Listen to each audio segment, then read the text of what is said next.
Le deuil de mon fils Albin remonte au 18 mars 2019. Albin est décédé d'une mort subite du nourrisson à l'âge de 4 mois et 2 semaines. Cette année, nous avons fêté la 5e année de son décès. Le 6 novembre, il aurait eu 6 ans. Comment est-ce que tu te sens? C'est un mélange de sentiments complexes. La douleur de la perte est toujours présente. Mon deuil ne sera jamais fini, mais il est apprivoisé. Avec le temps, j'ai trouvé une certaine forme de résilience et d'apaisement. L'écriture de mon livre Les étoiles ne piquent pas, sorti en avril 2024, m'a permis de donner un sens à cette expérience, de transformer l'absence, la douleur et aussi les non-dits en quelque chose qui pourrait aider d'autres parents et surtout les papas à ne pas se sentir seuls dans leur deuil. La place de ton compagnon dans cette épreuve. En tant que père, je me suis retrouvé dans une situation où les attentes sociétales me poussaient souvent à être le pilier, où ma douleur était invisibilisée par rapport à celle de ma femme. Je suis un homme, je ne l'ai pas porté, m'a-t-on souvent dit. Cela a été une épreuve difficile, mais je crois que cette épreuve a renforcé les liens avec ma compagne et notre fils toujours présent. Cela a aussi révélé l'importance du soutien mutuel dans notre couple. Dès le départ, nous nous sommes dit que notre chemin de deuil serait différent de celui de l'autre, tout en l'acceptant. Il y a eu des tensions, des non-dits, mais il y a aussi eu de belles révélations.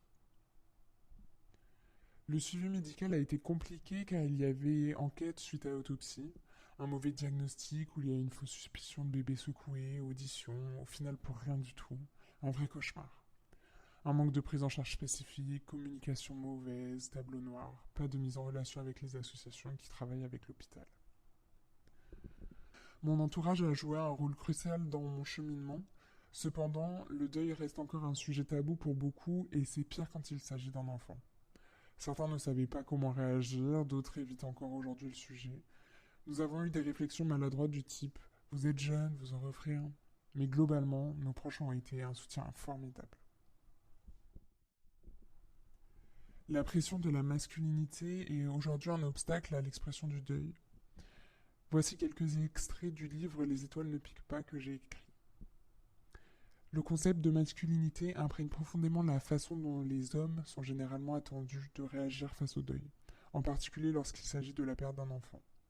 La pression de tenir le rôle de l'homme fort peut créer une barrière émotionnelle majeure, dissuadant les pères d'exprimer leur peine et leur vulnérabilité.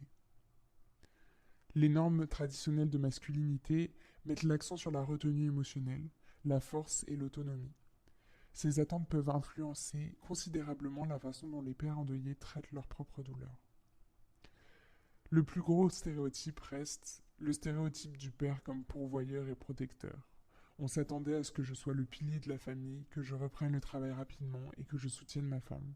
J'avais l'impression d'avoir un double rôle à jouer. À l'extérieur, je devais être stoïque, le père fort que tous imaginaient.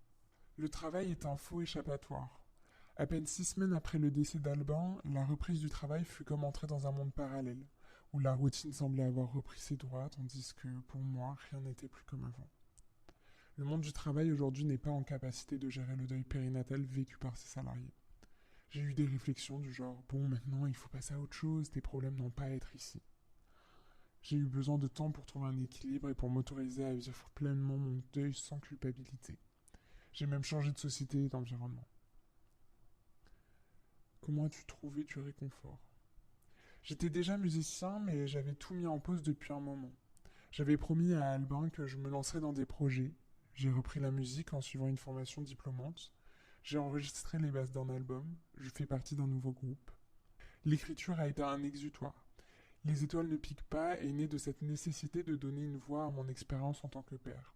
Cela m'a aidé à transformer une expérience profondément traumatisante en un témoignage qui aide déjà d'autres parents et papa à traverser ce deuil.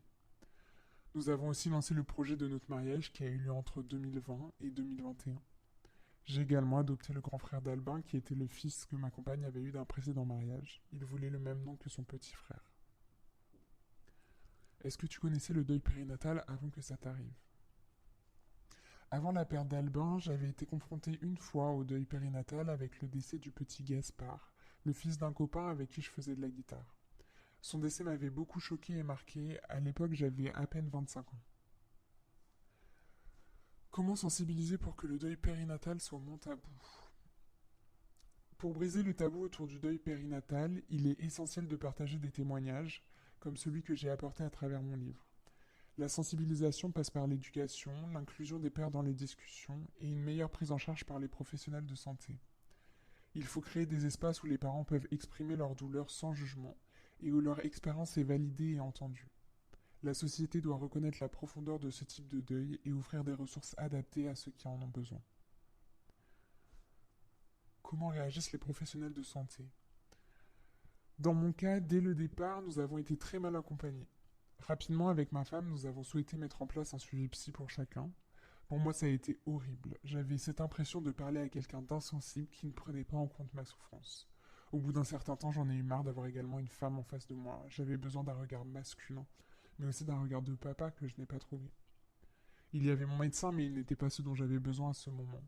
Je me suis extrêmement senti seul dans mon deuil en tant que papa où je n'avais pas de référence, de point d'accroche.